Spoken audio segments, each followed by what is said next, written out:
marches comme un aveugle qui ne sait pas où il va. Tu marches comme un sourd qui n'entend.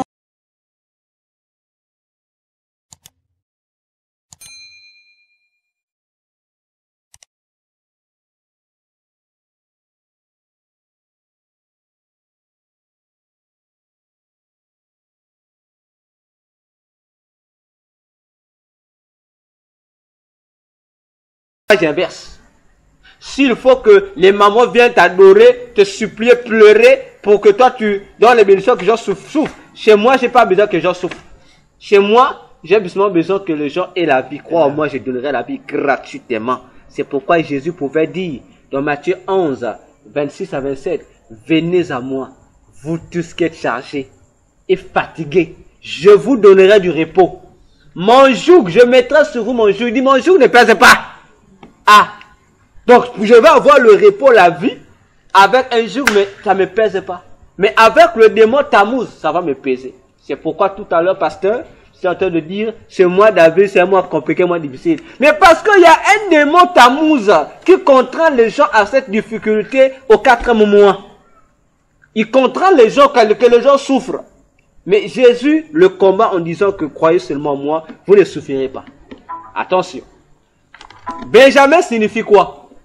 Benjamin signifie fils de ma droite. Attention. Ça ne signifie pas voici un fils. Non. Ça signifie un fils de ma droite.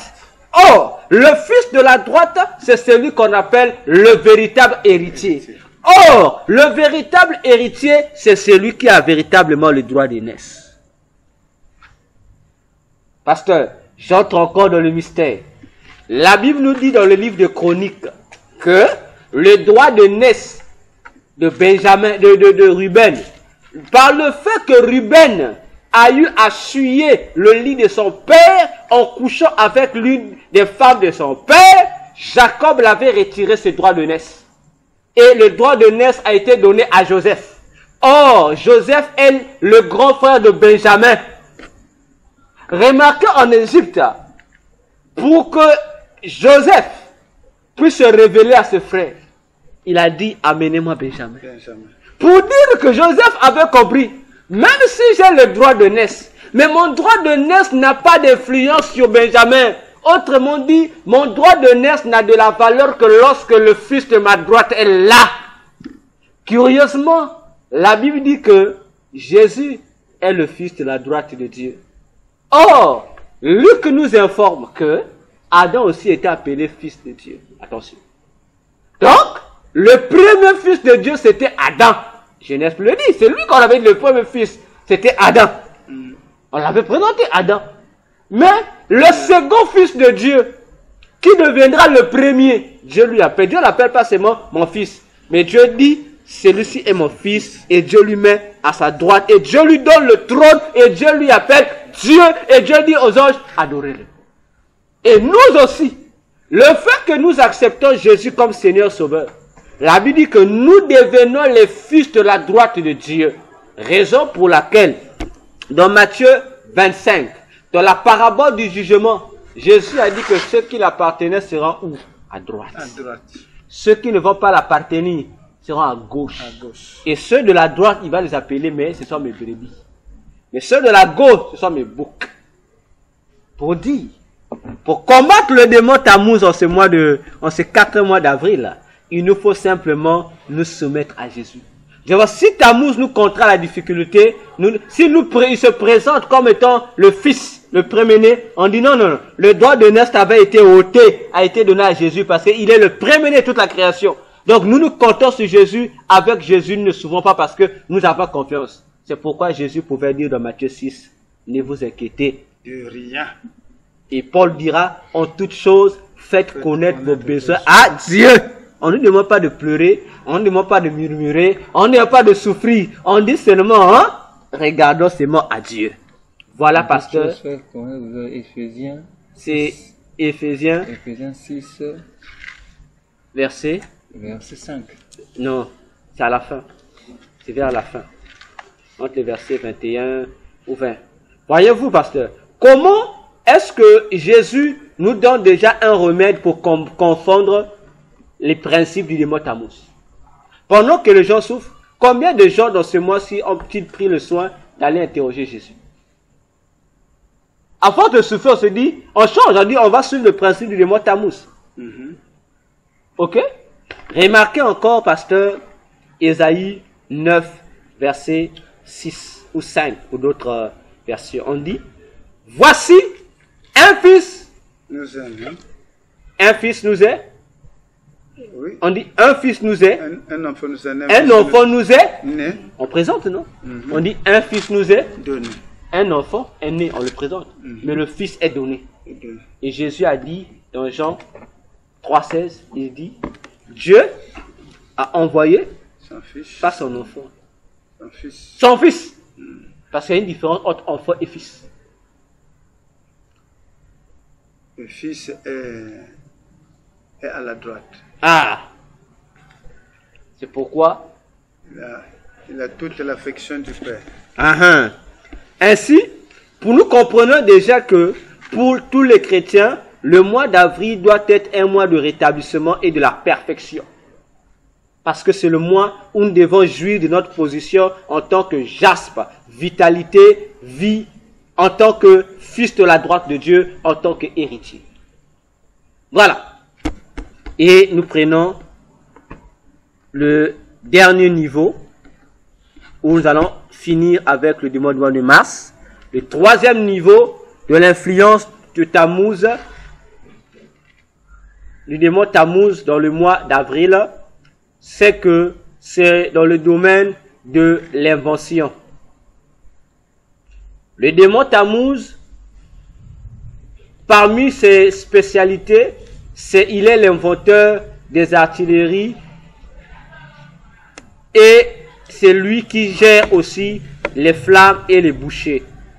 C'est le démon qui invente aussi les bracelets ou ce que nous appelons naturellement les bijoux des femmes, les bracelets, les groupes, en fait tout ce que on appelle en bon français les joyaux des femmes. C'est lui également qui les fabrique. Pour leur dire que, comme on a dit la dernière fois, le mois d'avril c'est le mois de la séduction sexuelle. Or, la séduction sexuelle va de pair avec ce couronnement-là. Parce qu'une femme doit être belle. Il faut être belle, elle doit porter ces ornements-là. Ça renforce sa beauté. Mais en utilisant cela, le démon Tammuz aussi est là dans la théorie. Il utilise les armes, il utilise les flammes et les bûchers. Et il est aussi invoqué par ceux qui aiment travailler avec le feu. Il est aussi invoqué. Il fait partie des divinités du feu. On l'invoque aussi. Il donne aussi l'intelligence aux gens de fabriquer des outils de guerre, des armes, comme vous l'entendez. Et il est aussi dans le domaine, s'il faut dire, de la fabrication des bijoux, de la bijouterie. Il est aussi là. La dernière fois, j'avais posé une question ici. Pour dire, montrez-nous la société qui fabrique la plupart des choses de beauté. J'ai pris le soin d'interroger les stylistes, c'est-à-dire ceux qui font les produits de beauté. Là. Je me suis amusé à poser des questions. Bon, vous qui faites les beautés, vous êtes bien placés pour nous orienter. Ouais. Les produits de beauté qui viennent, est-ce que vous avez une idée de société, pasteur? La plupart m'ont répondu non. Nous aussi, il y a une qui m'a dit, moi à l'école c'est ce que j'ai fait, j'ai étudié ça. Mais depuis que j'ai étudié ça, j'ai même mon salon de beauté où je mets ça.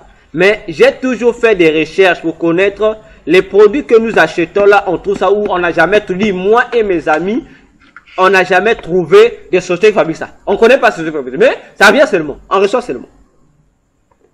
Bon, ça c'est lui qui dit, celle qui me dit ça, qui donne ce témoignage là, qui me donne ce témoignage qui me rassure, n'est même pas chrétienne. Elle n'est pas chrétienne. Elle est du domaine. Il dit, même nous, on continue, il y a plusieurs d'entre nous, on continue de faire des recherches pour trouver l'endroit où on fabrique cela, on ne trouve pas.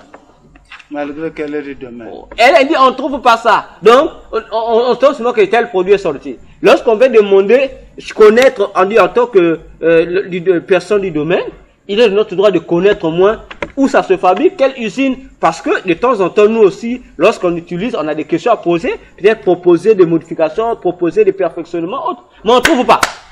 Il dit, on a contacté le roi par-ci, par-là, on ne trouve pas. On dit seulement, prenez ça comme ça.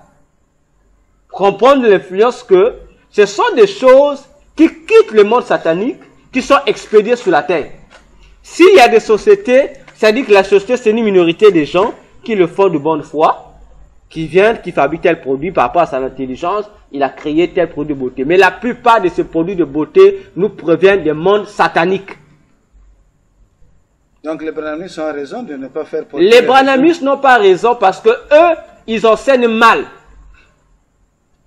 Voyez-vous, on sait que c'est le monde de ténèbres qui fabrique. Il faut montrer aux gens comment les utiliser. Mais vous dites non, c'est interdit, c'est un péché. Vous montez. Parce que même dans la Bible, Dieu encourage les gens à porter ça. Mais seulement ce qu'on interdit, que vous devenez des esclaves de ça, c'est là où le danger. Parce que l'esprit satanique, lorsqu'il possède en vous un objet, l'objectif c'est de faire de toi l'esclave. C'est faire de toi l'arrogance. Comme c'est ce que les apôtres interdisent. On dit les femmes doivent se vêtir de manière décemment, de manière à ne pas trop paraître. Parce que lorsque tu rentres déjà dans l'optique de paraître, ça devient un culte. Et c'est ce que les apôtres ont interdit. On même dit, comme Pierre disait, comportez-vous, revêtez-vous comme s'habillaient les femmes d'autrefois, ainsi que les Sarah et autres. Mais lorsque nous lisons l'histoire, même l'histoire chez les Juifs, historiques Juifs, on te fait comprendre que Sarah se maquillait. On voit que, mais qu'est-ce que Pierre voulait dire? Mais Pierre t'amène, et les Sarah, les gens, les femmes de l'Ancien Testament ne se maquillaient pas pour faire le culte du maquillage ou pour se faire paraître. Non, ils se revêtaient pour la beauté, mais ils faisaient plus manifester les bonnes œuvres qu'on demande. Mais les branhamistes, lorsqu'ils viennent vous dire c'est interdit, c'est un péché, qu'ils montrent les versets. Il n'y en a pas. Voyez comment Satan utilise les gens. Satan utilise, c'est lui Satan qui a créé le système de la thèse et de l'antithèse. Il crée une thèse, il mandate les démons pour faire la propagande. Il crée encore une antithèse pour ça, pour mieux séduire les gens. Branham qui interdit les gens de mettre, lui il ne faisait pas ça. Bon, regardez.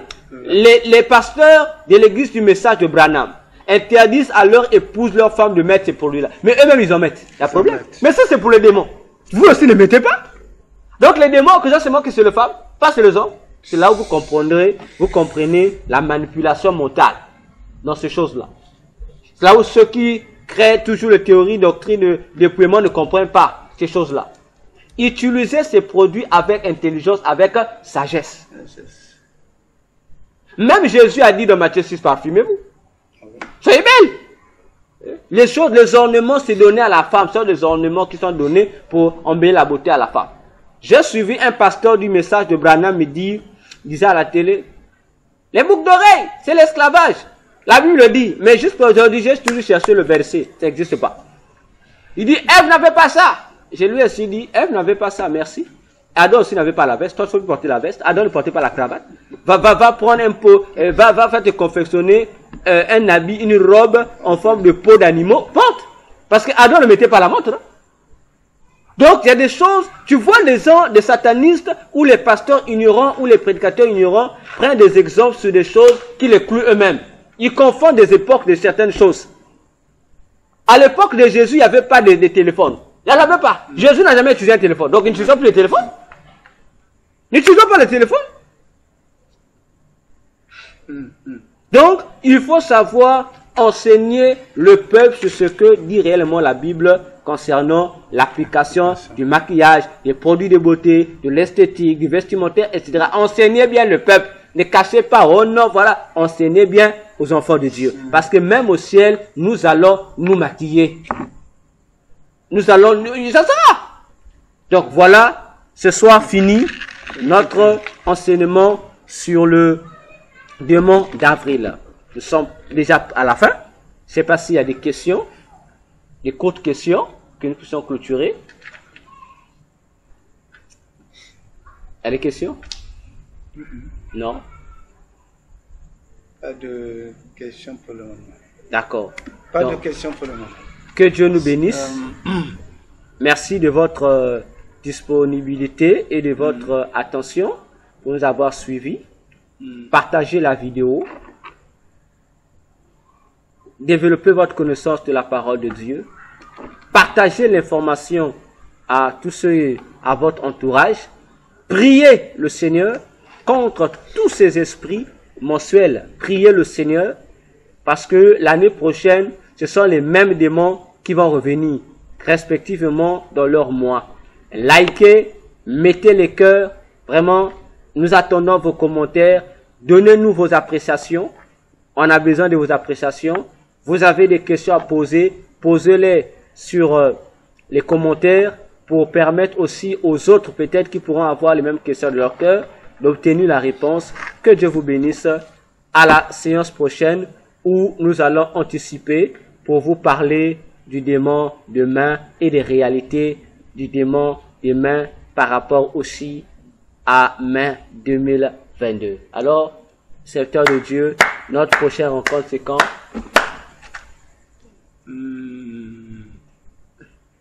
Lundi soir. Lundi soir. C'est Donc, possible? lundi soir. Non, lundi soir, j'ai une préoccupation. Donc, mardi. Mardi soir. Donc, mardi soir sera... Sauf occupation. Voilà. Donc, mardi 26. 26. Mardi 26 avril, nous prenons rendez-vous avec vous pour vous parler déjà par anticipation du démon du mois de mai. Parce qu'avec le Seigneur, nous sommes déjà à jour. Nous vous dirons l'émission du démon du mois de mai officiellement et les particulières missions que le démon de mai a reçues pour ce mois de mai 2022. Que Dieu vous bénisse. À la prochaine. Amen.